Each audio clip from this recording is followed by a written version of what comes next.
Good evening everyone. তো দেখো, আগের দিন আমরা কোষ চ্যাপ্টারটা শুরু করেছিলাম এবং আগের দিন আমরা কোষ প্রাচীর অবধি করেছিলাম, তাই তো? তো কোষ প্রাচীর যখন আমরা করেছিলাম তখন আমরা পড়েছিলাম যে কোষ প্রাচীর হচ্ছে কোষের বাইরের আবরণ, যেটা শুধুমাত্র কোথায় থাকে? উদ্ভিদ কোষে থাকে। প্রাণী কোষে কিন্তু কোষ প্রাচীর থাকে না, ঠিক আছে? তো উদ্ভিদ কোষ হোক আর প্রাণী কোষ হোক, কোষের যেটা বাইরের পর্দা সেটাকে বলা হয় কোষ পর্দা, ঠিক আছে? উদ্ভিদের ক্ষেত্রে একটা এক্সট্রা প্রোটেক্টিভ লেয়ার থাকে যাকে আমরা কোষ প্রাচীর বলে থাকি, ঠিক আছে? তো আগের দিন আমরা কোষ প্রাচীর সম্পর্কে পড়েছি, আজকে আমরা পড়ব কোষ পর্দা সম্পর্কে, ঠিক আছে? তো যদি আমরা বলি যে কোষ পর্দা কি, তো দেখো, আমরা যখন কোষের ভিতরে প্রবেশ করি তার বাউন্ডারি হচ্ছে কোষ পর্দা। তো কোষ পর্দা কাকে ঘিরে থাকে? কোষ পর্দা ঘিরে থাকে কোষ পর্দার ভিতরে থাকা একটা অর্ধতরল পদার্থ যাকে আমরা বলি প্রোটোপ্লাজম, ঠিক আছে? তাহলে কোষ পর্দা প্রোটোপ্লাজমকে ঘিরে অবস্থান করে, তাই না? তো প্রোটোপ্লাজমকে ঘিরে অবস্থিত প্রোটোপ্লাজমকে ঘিরে অবস্থিত, ঠিক আছে? এবার দেখো, কোষ পর্দা কি দ্বারা গঠিত না? কোষ পর্দা গঠিত হয় প্রধানত লিপিড এবং প্রোটিন দ্বারা, ঠিক আছে? লিপিড, প্রোটিন এবং কার্বোহাইড্রেট থাকে, ঠিক আছে? তো প্রোটোপ্লাজমকে ঘিরে অবস্থিত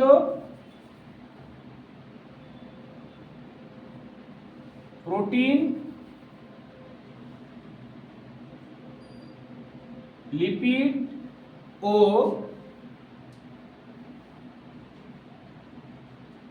কার্বোহাইড্রেট দ্বারা গঠিত।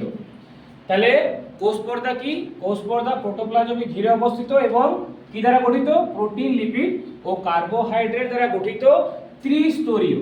ত্রিস্তরীয় অর্থাৎ মানে তিনটি স্তর দ্বারা গঠিত, ঠিক আছে? দুটি প্রোটিনের স্তর এবং একটি লিপিডের স্তর। ত্রিস্তরীয় প্রভেদক ভেদ্য আবরণী হলো কোষ পর্দা, হলো কোষ পর্দা। তাহলে যদি আমাকে কেউ জিজ্ঞেস করে যে কোষ পর্দা কি, আমরা কি বলবো? কোষ পর্দা হলো প্রোটোপ্লাজমকে ঘিরে অবস্থিত কি দ্বারা গঠিত? প্রোটিন, লিপিড ও কার্বোহাইড্রেট দ্বারা গঠিত কত স্তরীয়? ত্রিস্তরীয়। কেমন? প্রভেদক ভেদ্য আবরণী, তাকে আমরা কি বলি? কোষ পর্দা। এখন তোমাদের মাথায় প্রশ্ন আসতে পারে যে স্যার প্রভেদক ভেদ্য মানে কি, তাই তো? প্রভেদক ভেদ্য মানে হচ্ছে যে সকল পর্দার মধ্য দিয়ে শুধুমাত্র দ্রাবক অণু যেতে পারে, দ্রাব অণু যেতে পারে না, ঠিক আছে? এটা তোমাদের আরআরবি মানে রেলের গ্রুপ ডি একটা প্রশ্ন পড়েছিল যে প্রভেদক ভেদ্য পর্দা কাকে বলবো, ঠিক আছে? বিভিন্ন রকম অপশন ছিল, তার মধ্যে একটা অপশন ছিল যে শুধুমাত্র দ্রাবক কণা যেতে পারে, দ্রাবক কণা যেতে পারে না, তাই তো? তাহলে এখন প্রশ্ন করতে পারো তোমরা যে স্যার তাহলে দ্রাবক কণা কি আর দ্রাবক কণা কি? তুমি মনে করো চিনির শরবত বানাচ্ছ, ঠিক আছে? তাহলে তুমি কি দেবে? জল দেবে আর চিনি দেবে। তো জলটা হচ্ছে দ্রাবক আর চিনি হচ্ছে দ্রাবক। যেটাতে আমরা গুলি সেটা হচ্ছে দ্রাবক আর যেটা গুলি সেটা হচ্ছে দ্রাবক। বুঝা গেল? তাহলে জলের কণা হচ্ছে দ্রাবক আর চিনি কণা হচ্ছে দ্রাবক। তাহলে প্রভেদক ভেদ্য পর্দার মধ্যে দিয়ে জলের কণা যেতে পারবে কিন্তু চিনি কণা যেতে পারবে না। কথাটা বুঝা গেল আমার? তাহলে কোষ পর্দা কি? প্রোটোপ্লাজমকে ঘিরে অবস্থিত প্রোটিন, লিপিড ও কার্বোহাইড্রেট দ্বারা গঠিত কত স্তরীয়? ত্রিস্তরীয় প্রভেদক ভেদ্য আবরণী, যাকে আমরা কি বলে থাকি? কোষ পর্দা বলে থাকি, ঠিক আছে? এবারে একটা কোশ্চেন কোষ পর্দা থেকে খুব কমনলি জিজ্ঞেস করা হয় যে কোষ পর্দায় প্রধান কি লিপিড পাওয়া যায়? দেখো, কোষ পর্দার বেশিরভাগ গঠনটাই কিন্তু কি দ্বারা গঠিত? লিপিড দ্বারা গঠিত। তো লিপিডের মধ্যে কোন লিপিড? লিপিডের মধ্যে কিন্তু ফসফোলিপিড, ঠিক আছে? যদি প্রশ্ন করা হয় যে কোষ পর্দায় কোন লিপিড পাওয়া যায়, তার উত্তর কি হবে? ফসফোলিপিড। তাহলে দেখো, কোষ পর্দা প্রধানত ফসফোলিপিড দ্বারা গঠিত। কোষ পর্দা প্রধানত ফসফোলিপিড দ্বারা গঠিত। তাহলে আমরা কি দেখলাম, কোষ পর্দা কি, প্রোটোপ্লাজমকে ঘিরে অবস্থিত প্রোটিন, লিপিড ও কার্বোহাইড্রেট দ্বারা গঠিত ত্রিস্তরীয় প্রভেদক ভেদ্য আবরণী, যাকে আমরা কি বলি, কোষ পর্দা বলে থাকি। এই কোষ পর্দার প্রধান উপাদান কি বটে, ফসফোলিপিড। কি বটে প্রধান উপাদান বলো, ফসফোলিপিড। আচ্ছা বলো, প্রভেদক ভেদ্য কাকে বললাম, কাকে বললাম প্রভেদক ভেদ্য পর্দা, যার মধ্যে দ্রাবক যেতে পারে কিন্তু যে পর্দার মধ্য দিয়ে দ্রাবক কণা যেতে পারে কিন্তু দ্রাবক কণা যেতে পারে না, তাকে আমরা কি বলি, প্রভেদক ভেদ্য পর্দা বলি। ঠিক আছে, এখান থেকে কিন্তু আরআরবি গ্রুপ ডিতে প্রশ্ন এসেছিল। সেই প্রশ্নটা কি ছিল, প্রভেদক ভেদ্য পর্দা কাকে বলে, কাকে বলে, যার মধ্যে দিয়ে দ্রাবক কণা যেতে পারে, দ্রাবক কণা পারে না, তাই না, যার মধ্যে দিয়ে দ্রাবক কণা যেতে পারে, মানে জলের কণা যেতে পারে কিন্তু দ্রাবক কণা অর্থাৎ চিনির কণা যেতে পারে না। আমার কথাটা বুঝা গেছে? ঠিক আছে, এরপর দেখো কোষ পর্দার গঠন কি রকম, কোষ পর্দাটা দেখতে কি রকম বা কোষ পর্দা কিরকম ভাবে গঠিত হয়, সেই গঠন ব্যাখ্যা করতে গিয়ে তিনটা মডেল প্রস্তাব করা হয়েছে। কটা মডেল প্রস্তাব করা হয়েছে? তিনটা। তাহলে কোষ পর্দা গঠনের মডেল, কোষ পর্দা গঠনের মডেল, কোষ পর্দা গঠনের মডেল। ঠিক আছে, তো কোষ পর্দা গঠনের মডেল, প্রথম যে মডেলটা কোষ পর্দা গঠনের যেটা প্রথম মডেল দেয়া হয়েছিল সেটা হচ্ছে স্যান্ডউইচ মডেল। কি মডেল? Sandwich model. এই মডেলটির প্রবক্তাকে, এই মডেলটির প্রবক্তা হচ্ছে ড্যানিয়েলি ও ড্যাবসন। কি নাম বললাম? ড্যানিয়েলি ও ড্যাবসন, ড্যানিয়েলি ও ড্যাবসন। তাহলে কোষ পর্দার গঠন সংক্রান্ত প্রথম মডেলটি কি ছিল বলো, মডেলটার নাম কি ছিল বলো? Sandwich model. কে দিয়েছিল? ড্যানিয়েলি ও ড্যাবসন এই মডেলটা প্রস্তাব করেছিল। ঠিক আছে, এই স্যান্ডউইচ মডেলে কি বলা হয়েছিল? স্যান্ডউইচ মডেলে বলা হয়েছে যে কোষ পর্দার উপরে একটি প্রোটিনের স্তর থাকে, পি ফর প্রোটিন, মাঝখানে থাকে লিপিডের দ্বিস্তর,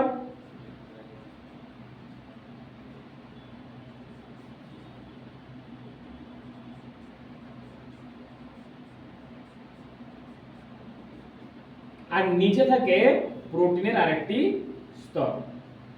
বুঝা গেল? তাহলে প্রোটিন, উপরে প্রোটিন, নিচে প্রোটিন, আর মাঝখানে কি আছে? লিপিড। প্রোটিন, লিপিড, প্রোটিন, তাই না? তো অ্যাকর্ডিং টু ড্যানিয়েল এন্ড ড্যাবসন, তাদের যে স্যান্ডউইচ মডেল তারা দিয়েছিল, সেই স্যান্ডউইচ মডেলে তারা কি বলেছিল যে কোষ পর্দার উপরে একটি প্রোটিনের স্তর থাকে, কোষ পর্দার নিচে একটি প্রোটিনের স্তর থাকে, আর কোষ পর্দার মাঝখানে লিপিডের দ্বিস্তর থাকে। বুঝা গেল? এরপর দ্বিতীয় যে মডেলটি, কোষ পর্দা গঠনের যে দ্বিতীয় মডেল, সেটা হচ্ছে ইউনিট মেমব্রেন মডেল। কি নাম মডেলটা? Unit membrane model. Unit membrane model হলো, এই ইউনিট মেমব্রেন মডেলের প্রবক্তাকে বিজ্ঞানী রবার্টসন। ইউনিট মেমব্রেন মডেলকে প্রস্তাব করেন রবার্টসন।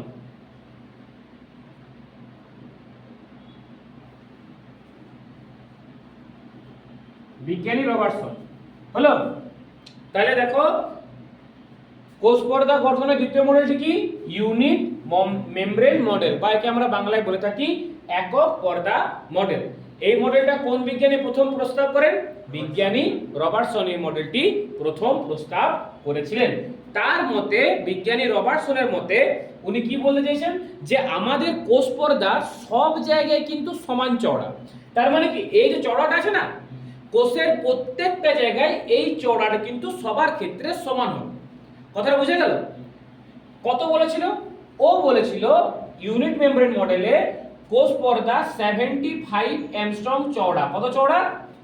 75 অ্যাংস্ট্রম চওড়া, যেখানে প্রোটিন স্তরটা হচ্ছে 20 অ্যাংস্ট্রম, লিপিড স্তরটা হচ্ছে 35 অ্যাংস্ট্রম, এবং আরেকটা প্রোটিন স্তর হচ্ছে 20 অ্যাংস্ট্রম। তাহলে 20 20 40 আর 35 কত হলো? 75 অ্যাংস্ট্রম। তাহলে according to the unit membrane model যেটা প্রস্তাব করেছিলেন বিজ্ঞানী রবার্টসন, তার মতে পুরো কোষ জুড়ে কোষ পর্দার চওড়াটা একই রকম থাকে। কত থাকে? 75 অ্যাংস্ট্রম থাকে। এই 75 অ্যাংস্ট্রম এর মধ্যে প্রোটিনের লেয়ার থাকে কত অ্যাংস্ট্রম? 20 অ্যাংস্ট্রম। লিপিডের লেয়ার থাকে কত অ্যাংস্ট্রম? 35 অ্যাংস্ট্রম। এবং আরেকটা প্রোটিন লেয়ার থাকে কত অ্যাংস্ট্রম? 20 অ্যাংস্ট্রম। বুঝা গেল? এরপরে এই মডেলগুলো কিন্তু এখন আর ব্যবহার করি না আমরা, ঠিক আছে? বর্তমানে যে মডেলটি আমরা এখনো ব্যবহার করে চলেছি সেটা হচ্ছে ফ্লুইড মোজাইক মডেল। তাহলে এখন আমরা কোন মডেল ইউজ করি? Fluid mosaic model. এই মডেলটা কে প্রস্তাব করেন? এই মডেলটি প্রস্তাব করেন কিন্তু সিঙ্গার এবং নিকলসন। কে করেন?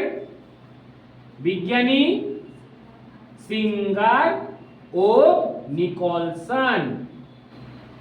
বিজ্ঞানী সিঙ্গার ও নিকলসন, ঠিক আছে? তাহলে কোষ পর্দা গঠনের তৃতীয় মডেলটির নাম কি বটে? ফ্লুইড মোজাইক মডেল, যেটা কে প্রস্তাব করেন? সিঙ্গার এবং নিকলসন প্রস্তাব করেন। এখান থেকে তোমার প্রশ্ন কেমন পড়ে জানো? তোমাকে জিজ্ঞাসা করতে পারে যে স্যান্ডউইচ মডেল এটি কোষের কোন গঠনকে ব্যাখ্যা করে?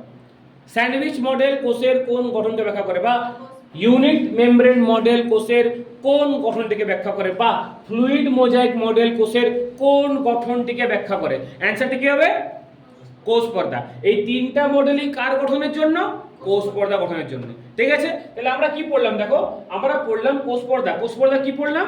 যে প্রোটোপ্লাজমকে ঘিরে অবস্থিত প্রোটিন, লিপিড ও কার্বোহাইড্রেট দ্বারা গঠিত কত স্তরীয়? ত্রিস্তরীয় প্রভেদক ভেদ্য। মানে কি? যার মধ্যে দ্রাবক কণা যেতে পারে কিন্তু দ্রাবক কণা যেতে পারে না। আবরণী, তাকে আমরা কি বলি? কোষ পর্দা বলে থাকি, ঠিক আছে? কোষ পর্দার প্রধান উপাদান কি বটে বললাম? ফসফোলিপিড। ওকে, কোষ পর্দা গঠনের কত মডেল আছে টোটাল? তিনটা। তার মধ্যে যেটা প্রথম মডেল তার নাম কি? Sandwich model. এটা কে প্রস্তাব করেছিল?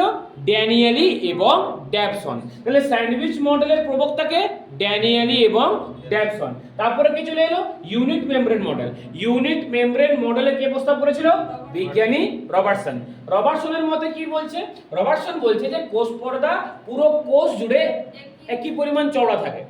ওদের চওড়াটা বেজ যেটা সেটা পুরো কোষের সমান থাকে। কত থাকে? 75 অ্যাংস্ট্রম থাকে। এই 75 অ্যাংস্ট্রম এর মধ্যে প্রোটিন হচ্ছে 20 অ্যাংস্ট্রম, লিপিড হচ্ছে 35 অ্যাংস্ট্রম, আর একটা প্রোটিন লেয়ার হচ্ছে 20 অ্যাংস্ট্রম। বুঝা গেল? কিন্তু বর্তমানে আমরা এই দুটো মডেলই কিন্তু ব্যবহার করি না। বর্তমানে কোষের মানে কোষ পর্দার গঠন ব্যাখ্যা করার জন্য যে মডেলটি ব্যবহার করা হয় সেটা হচ্ছে কিন্তু ফ্লুইড মোজাইক মডেল।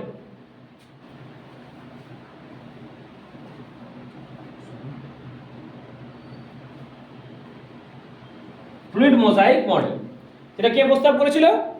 সিঙ্গার এবং নিকলসন। আমরা দেখব তারা ফ্লুইড মোজাইক মডেলে কি বলছে। দেখো,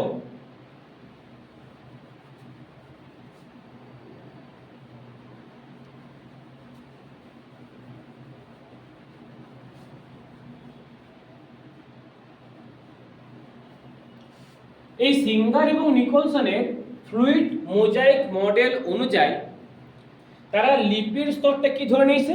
লিপিড স্তরটাকে ধরে নিয়েছে তরল স্তর হিসাবে, ঠিক আছে?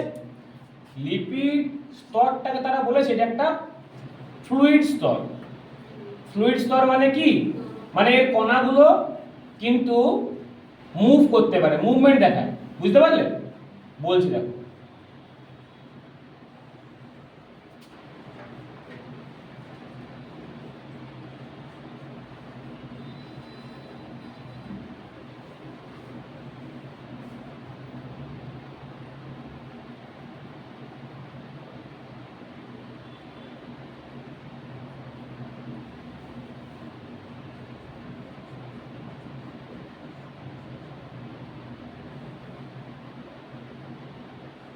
দেখো, according to the fluid mosaic model যেটা সিঙ্গার এবং নিকলসন দিয়েছিল, তার মতে কিন্তু গঠনটা কিন্তু এরকম না যে উপরে একটা প্রোটিনের স্তর, নিচে একটা প্রোটিনের স্তর, আর মাঝখানে লিপিডের স্তর, এরকম কিন্তু গঠনটা না।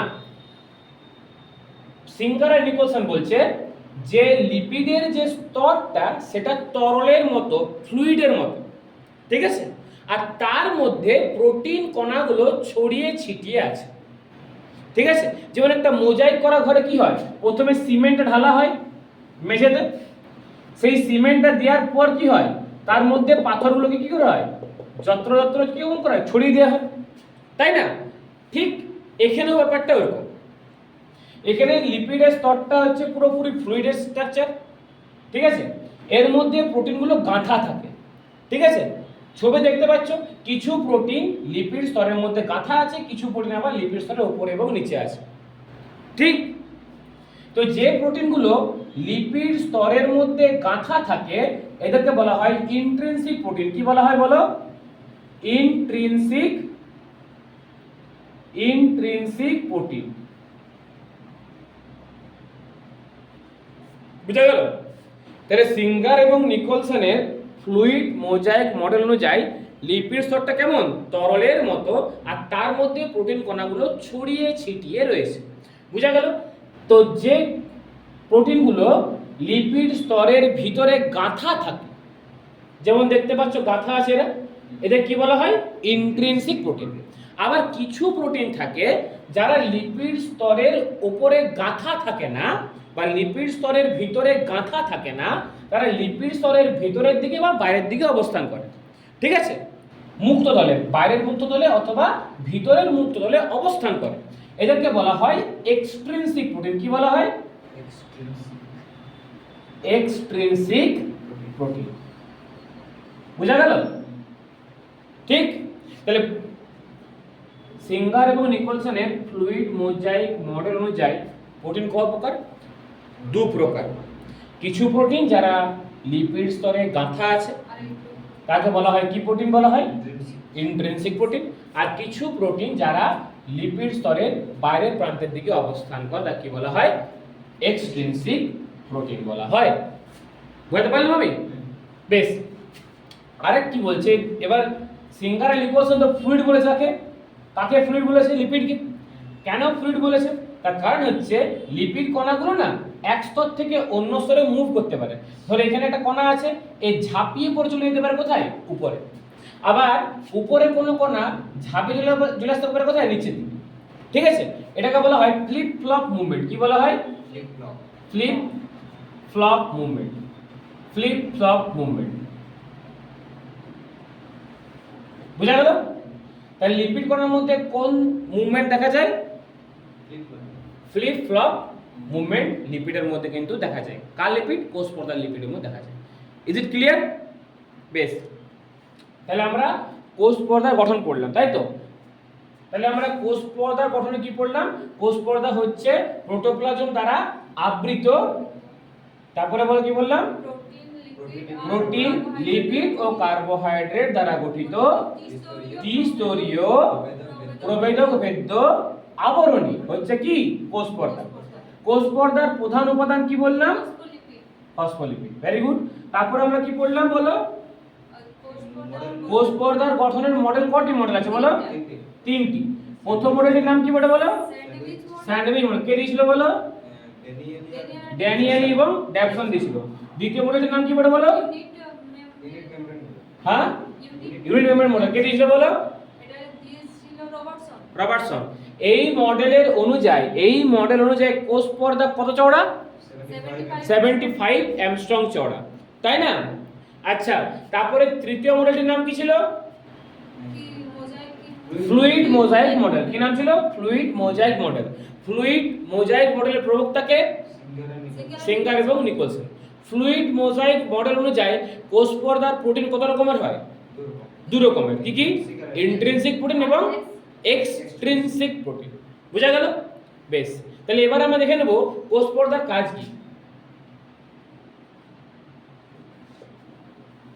কাজ দেখো, প্রথমে দেখলাম যে কোষ পর্দা হচ্ছে কিন্তু কোষের সবথেকে বাইরের বাউন্ডারি, তাই না? তাহলে কোষ পর্দার আকারটা যেমন হবে কোষটার আকারটা ওরকমই হবে, তাই না? তাহলে কোষ পর্দা কি করে? কোষের আকার নির্ধারণ করে। কোষের আকার নির্ধারণ করে। হলো? দ্বিতীয় কথা, আমি আগেই বললাম যে কোষ হচ্ছে কেমন প্রভেদক ভেদ্য প্রকৃতির, তাই না? মানে ভেদ্য বটে। তাহলে এর মধ্যে যে বিভিন্ন বস্তুর কি হয় আদান প্রদান সম্পন্ন হয়, তাই না? তাহলে দেখো বিভিন্ন বস্তুর আদান প্রদানে সাহায্য করে, বিভিন্ন বস্তুর আদান প্রদানে সাহায্য করে, ঠিক আছে? এটাই কোষ পর্দার প্রধান দুটি কাজ, ঠিক আছে? বেশ।